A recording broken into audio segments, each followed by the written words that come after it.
जय बनो। आज हम लोग वैद्युत फ्लक्स के बारे में अध्ययन करेंगे। तो सबसे पहले हम लोग ये जान लें कि ये जो इसकी आवश्यकता क्यों पड़ी है कि अभी तक हम लोगों ने कूलाम के नियम के द्वारा वैद्युत क्षेत्र को हम लोग अध्ययन कर रहे थे, तो उसमें कुछ लिमिटेशन थी, जैसे वो बिंदु आवेश के कारण ही जो क्षेत्र है उसी का अध्ययन हो पा रहा था। तो गॉस के प्रमेय के द्वारा हम लोग सममित आवेश वितरण के लिए वैद्युत क्षेत्र का अध्ययन कर सकते हैं। तो गॉस के प्रमेय के लिए अप्लाई करने के लिए हमें वैद्युत फ्लक्स को जानना आवश्यक होगा। तो वैद्युत फ्लक्स क्या होता है इसे समझेंगे, लेकिन इससे पहले हम लोग एक छोटे से उदाहरण को जाने कि जैसे बारिश हो रही है, तो बारिश हो रही है तो बारिश में अगर हम लोग कोई पात्र लेकर जाएं, तो पात्र लेकर जाएंगे तो बारिश का जो जल है उसमें इकट्ठा होगा। अब हम पात्र का जो मुंह है उसको हम लोग, जो बारिश की बूंदें आ रही हैं, हम लोग इन बूंदों के लंबवत रखते हैं पात्र को, तो अधिक मात्रा में जल इकट्ठा होगा। लेकिन इसी पात्र के मुंह को हम क्या करें, थोड़ा तिरछा करना शुरू कर दें, तो तिरछा करना शुरू करेंगे तो देखेंगे कि जल की मात्रा कम आनी शुरू होगी। और एक स्थिति ऐसी आएगी, बारिश ऊर्ध्वाधर नीचे आ रहा है, अब पात्र का मुंह क्या हो, लंबवत इस तरह से हो जाए, तो इसमें कोई भी जल की बूंदें प्रवेश नहीं करेंगी। इस तरह से आपका जैसे कहा जाए कि हमें बारिश की बूंदों को इकट्ठा करना है, जल को इकट्ठा करना बारिश का, तो जितना चौड़ा मुंह का पात्र होगा उतना अधिक मात्रा में इकट्ठा कर सकते हैं। लेकिन उसका ओरिएंटेशन पे भी तो डिपेंड कर रहा है कि उसका मुंह किधर है। अगर हम एक पात्र को ले और उस पात्र को उल्टा करके रख दें, चाहे जितनी बारिश हो, क्या उसमें बारिश की पानी इकट्ठा होगा? नहीं होना है। तो इस तरह से उस जिसमें हमें बारिश की पानी को इकट्ठा करना है, उसका जो मुंह है उसके ओरिएंटेशन के ऊपर भी तो डिपेंड कर रहा है। ऐसा नहीं है कि चौड़ा मुंह है तो ज्यादा पानी इकट्ठा होगा, ठीक है होगा, लेकिन वह जो पात्र है उसका डायरेक्शन कैसा है, उसका मुंह किधर है। उसी तरह से यहाँ पर हम लोग वैद्युत फ्लक्स पढ़ेंगे तो उसमें पहले हम लोग को क्षेत्रफल सदिश को जानना होगा कि क्षेत्रफल सदिश है क्या। अभी हम लोग पढ़ते हैं कि क्षेत्रफल है क्या, तो कहते हैं ना कि एक अदिश राशि, लेकिन यहाँ पर क्षेत्रफल को क्या लिया गया सदिश, क्योंकि फ्लक्स में क्षेत्रफल की दिशा के ऊपर भी डिपेंड करता है कि फ्लक्स की वैद्युत फ्लक्स की मात्रा कम है कि अधिक। तो देखिएगा एक चीज इसमें कि फ्लक्स होता क्या है, पहले वैद्युत फ्लक्स है तो इसमें फ्लक्स क्या है, तो प्रवाह की दर कितनी मात्रा में कोई भी, जैसे हम लोग इसी को कह सकते हैं कि पानी बह रहा है तो पानी प्रवाह की दर वो क्या हो गया, जल का फ्लक्स हो गया। उसी तरह से विद्युत प्रवाह की दर कितनी मात्रा में वैद्युत क्षेत्र वहां पर प्रवाहित हो रहा है, तो उसका प्रवाह की दर को क्या कहेंगे, वैद्युत फ्लक्स कहेंगे, इलेक्ट्रिक फ्लक्स उसे कहेंगे। तो सबसे पहले आते हैं हम लोग क्षेत्रफल सदिश के बारे में। तो क्षेत्रफल की एक दिशा, परिमाण के साथ उसकी दिशा भी होती है। तो क्षेत्रफल की दिशा क्या होती है, तो क्षेत्रफल की दिशा क्षेत्रफल पर बाहर की ओर खींचे गए अभिलंब की दिशा होती है। जैसे अब हम लोग इसी को ले लें, यह आपका मान लेते हैं कि कोई पृष्ठ है जिसका क्षेत्रफल ए है, तो इसका परिमाण तो ये हो गया, लेकिन इसकी दिशा क्या है, तो इस पृष्ठ के लंबवत, अब मान लेते ये पृष्ठ तो इसके लंबवत हम लोग अगर एक अभिलंब खींचे तो वह अभिलंब की जो दिशा होगी वही क्या होगी, क्षेत्रफल की दिशा होगी। तो अगर हम इसको प्रदर्शित करें तो क्षेत्रफल सदिश ए और इसकी दिशा में एकांक सदिश एन है, तो इसको सदिश रूप में ऐसे हम व्यक्त कर सकते हैं कि सदिश ए बराबर ए एकांक सदिश एन। तो इस तरह से ध्यान देंगे कि एन है क्या यहाँ पे, तो बाहर की ओर खींचे गए अभिलंब के अनुदिश एकांक सदिश है, और यहाँ पर जो सदिश ए है वो क्षेत्रफल सदिश कहलाता है। तो क्षेत्रफल की दिशा अगर आपसे पूछा जाए किधर है, तो क्या कहेंगे कि क्षेत्रफल के पृष्ठ के लंबवत बाहर की ओर। इससे ध्यान रखिएगा, क्षेत्रफल के जो हमारा जो पृष्ठ है उस पृष्ठ के लंबवत बाहर की ओर होगी, इसकी दिशा होगी। अब हम लोग क्षेत्रफल सदिश के बारे में जान गए। अब ध्यान देंगे, अगला है घन कोण। देखिए वैद्युत फ्लक्स को समझने के लिए हम लोग पहले क्या करेंगे कि क्षेत्रफल सदिश क्या होता है, घन कोण क्या होता है, उसके बाद तब हम उसके वैद्युत फ्लक्स से आएंगे।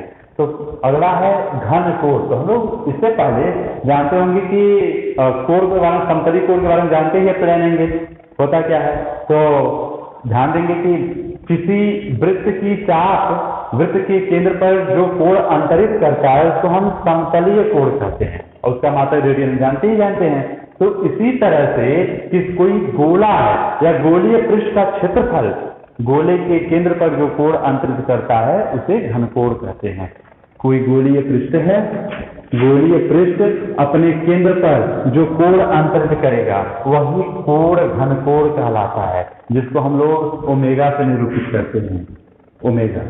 अब ध्यान देंगे कि आपका, अब हम गोला की बात करें, गोलीय पृष्ठ की बात करें तो गोलीय पृष्ठ अपने केंद्र पर जो कोण अंतरित कर रहा है संपूर्ण पृष्ठ के द्वारा अंतरित घनकोण 4 पाई के बराबर होता है। 4 पाई स्टेरेडियन, घनकोण का मात्रक स्टेरेडियन होता है। ठीक है, अब इसमें हम लोग एक चीज ध्यान दें कि एक जो घनकोण है, इस घनकोण का सूत्र क्या है? तो घनकोण का जो सूत्र है इसको हम लोग निकालें तो घनकोण बराबर होता है क्षेत्रफल बटे त्रिज्या का स्क्वायर।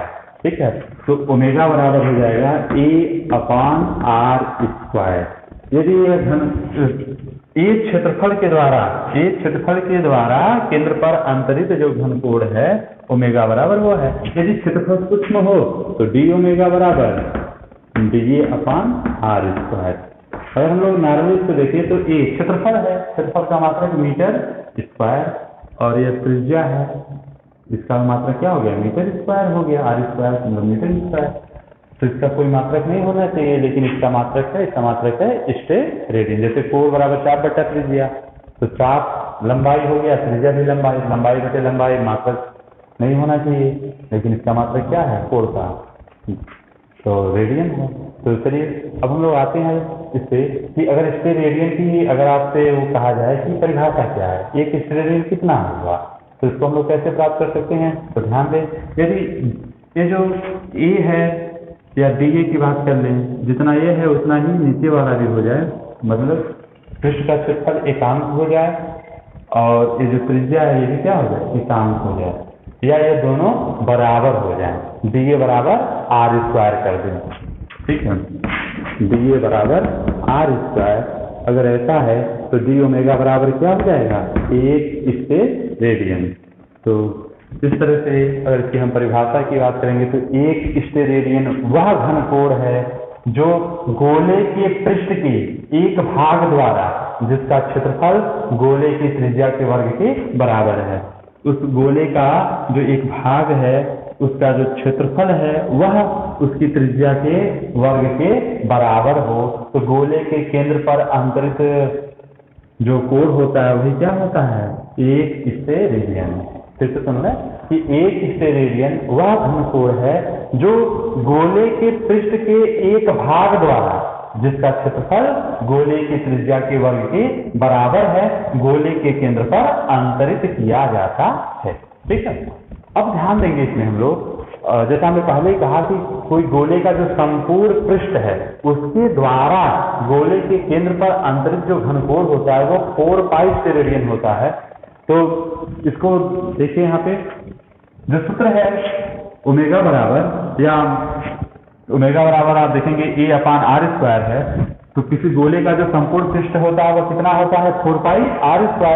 तो इस तरह से ओमेगा बराबर हो जाएगा 4 पाई r² बटे r², r² से r² कर जाएगा तो हो जाएगा यह 4 पाई।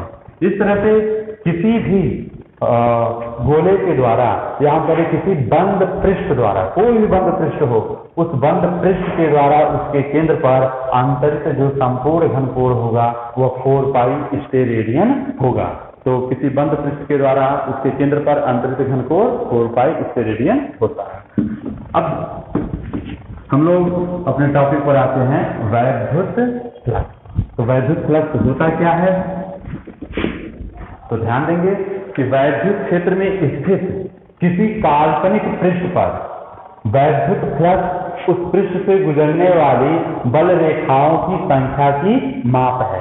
कितनी बल रेखाएं उससे गुजर रही हैं, वैद्युत बल रेखाएं कितनी गुजर रही हैं या क्षेत्र रेखाएं कितनी गुजर रही हैं, उन्हीं की यह माप है। तो वैद्युत क्षेत्र में स्थित किसी काल्पनिक पृष्ठ पर, तो मान लीजिए देखिए यहाँ पे ये वैद्युत बल रेखाएं गुजर रही हैं या क्षेत्र रेखाएं गुजर रही हैं, इसमें हम किसी काल्पनिक पृष्ठ को लेते हैं। अब इस काल्पनिक पृष्ठ से कितनी बल रेखाएं गुजर रही हैं, उनकी जो माप है वही है वैद्युत फ्लक्स। यह एक अदिश राशि होता है। तो अब हम लोग ध्यान दें, यहाँ पर अगर हम लोग ये जो पृष्ठ एक मान लिए हैं, काल्पनिक पृष्ठ की जो कल्पना हमने यहाँ पे कर लिया है, इसमें हम एक छोटा सा क्षेत्रफल ले लेते हैं, वो ले लेते हैं DA। छोटा सा एक पृष्ठ लेते हैं जिसका क्षेत्रफल है DA। अब इसका क्षेत्रफल सदिश क्या होगा? तो क्षेत्रफल सदिश इस पृष्ठ के लंबवत, तो ये हो जाएगा क्षेत्रफल सदिश हो गया। अब ध्यान देंगे कि यह जो क्षेत्र रेखाएं गुजर रही हैं, तो जो हमारा जो संपूर्ण पृष्ठ है उस पृष्ठ से गुजर रही हैं, तो यहाँ पर ये जरूरी नहीं है कि ये समान हो, क्षेत्र की परिमाण हर जगह समान हो, ऐसा हो नहीं सकता है, हो भी सकता। देखिए यहाँ पे हम मान लेते हैं असमान क्षेत्र है, तो हम छोटा सा जब भाग लेंगे तो इस छोटे से भाग में हम ये मान सकते हैं कि जो क्षेत्र की तीव्रता है वो क्या है? समान है इस छोटे से भाग में। और ध्यान दें, जो क्षेत्र की दिशा है वो हम मान लेते हैं यह हो गई ई, इनके बीच का जो कोण है वह मान लेते हैं, ठीक है। तो इस तरह से अगर हम देखें तो पृष्ठ अवयव हमने जो DA लिया है कि स्थिति पर वैद्युत क्षेत्र यदि E है, तब स्केलर गुणन जो होता है E इंटू DA, यह इस छोटे से भाग से होकर जाने वाला वैद्युत फ्लक्स कहलाता है। इस तरह से वैद्युत फ्लक्स को हम लोग फाई E से प्रदर्शित करते हैं, तो फाई E जो आपका होगा E इंटू DA होगा, ठीक है। तो ध्यान देंगे यहाँ पर जो दिखाया गया है ये संपूर्ण पृष्ठ के लिए पृष्ठ समाकलन है। देखिए छोटे से भाग से गुजरने वाला हो जाएगा E इंटू DA, तो संपूर्ण पृष्ठ से गुजरना है तो इसका हम क्या करेंगे? इंटीग्रेशन कर देंगे। तो इस तरह से संपूर्ण पृष्ठ से गुजरने वाला जो वैद्युत फ्लक्स होगा फाई E बराबर वह हो जाएगा पृष्ठ समाकलन ऑफ E इंटू DA। अब हम लोग एक चीज जानते हैं कि अगर E इंटू DA है तो डाट गुणन है, तो डाट गुणन है तो इन दो राशियों के बीच डाट गुणन है, तो आप जानते हैं कि A डाट B बराबर क्या होता है? AB cos थीटा, जहाँ थीटा क्या है? A और B के बीच का कोण है। तो इस तरह से अगर हम लोग इसको करेंगे तो E DA cos थीटा हो जाएगा।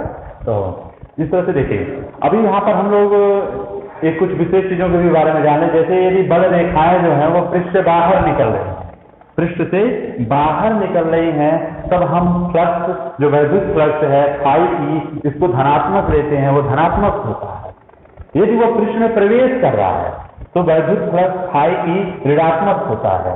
इस तरह से वैद्युत क्षेत्र में किसी पृष्ठ से बद्ध वैद्युत फ्लक्स उस पृष्ठ पर वैद्युत क्षेत्र के अभिलंब घटक के पृष्ठ समाकलन के बराबर होगा, ऐसे कह सकते हैं। अब देखिए तो पृष्ठ समाकलन पृष्ठों में ऐसे लिख सकते हैं फाई E बराबर close integration of E into DA, ठीक है। तो किसी वैद्युत क्षेत्र में यदि कोई पृष्ठ है तो उस पृष्ठ में अगर हम कहेंगे कि वैद्युत फ्लक्स किसके बराबर होगा, तो उस पृष्ठ से बद्ध वैद्युत फ्लक्स कितना होगा, तो उस पृष्ठ पर वैद्युत क्षेत्र के अभिलंब घटक के पृष्ठ समाकलन के बराबर होगा।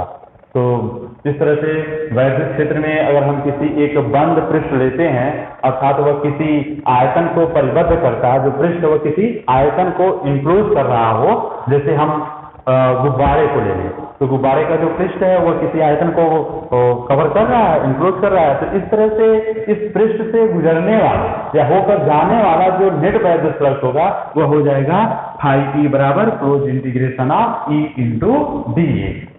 अब हम लोग इसमें अगर ये कहें कि मान लें कि जो समतल कोई पृष्ठ है, जैसे यहाँ हमने एक समतल पृष्ठ लिया था, तो समतल पृष्ठ है जिसका क्षेत्रफल A है और वह एक समान वैद्युत क्षेत्र E में इस प्रकार रखा है कि पृष्ठ पर खींचा गया जो अभिलंब है वह क्षेत्र की दिशा से थीटा कोण बनाता है। जैसे यहाँ पे हमने लिया था कि क्षेत्र की दिशा से थीटा कोण बनाता है, तो इस स्थिति में वैद्युत फ्लक्स जो होगा उसके लिए ध्यान देंगे समतल पृष्ठ है तो ये हम लोग कर देंगे, या कोई भी पृष्ठ है बंद पृष्ठ ना हो तो उसके लिए हो गया। यदि बंद पृष्ठ है तो उसके लिए फाई का मान ये हो जाना है। और हमने पहले बताया कोण यदि इनके बीच का थीटा है तो E DA cos थीटा कर लेंगे। तो वैद्युत फ्लक्स हम लोग जानेंगे कि होता क्या है। तो वैद्युत क्षेत्र में फिर से ध्यान दे देंगे कि वैद्युत फ्लक्स है क्या, तो वैद्युत क्षेत्र में स्थित किसी काल्पनिक पृष्ठ पर वैद्युत फ्लक्स उस पृष्ठ से गुजरने वाली बल रेखाओं की संख्या की माप है। या क्षेत्र रेखाओं की संख्या की माप है। क्षेत्र का मान कितना है, क्षेत्र रेखाओं की संख्या कितनी है। तो वैद्युत क्षेत्र की तीव्रता यदि हम मालूम है तो क्षेत्रफल से गुणा कर देंगे तो हमें पता चलेगा। वैद्युत क्षेत्र की तीव्रता मतलब क्या हुआ, एकांक क्षेत्रफल से गुजरने वाली बल रेखाओं की माप। ठीक है, तो एक क्षेत्रफल से गुजरने वाला तो ए से गुणा हो जाएगा तो संपूर्ण माप हो गया। तो किसी पृष्ठ से गुजरने वाली बल रेखाओं की संख्या की माप ही वैद्युत फ्लक्स है। ठीक है, अब इसका सूत्र भी हम लोग जान गए हैं क्या होता है। तो फाई ई बराबर close integration of E into D A, यदि बंद पृष्ठ है तो। ठीक है, तो इस तरह से हम लोग क्या कर लेंगे, अब इसको थोड़ा सा मान भर देते हैं तो देखते हैं क्या प्राप्त होता है। जैसे बंद, अगर हम लोग एक समतल पृष्ठ की बात करें तो उसके लिए हो जाएगा पृष्ठ समाकलन ई डी ए, ई और डी ए के बीच का कोण यदि थीटा हो तो E D A cos theta.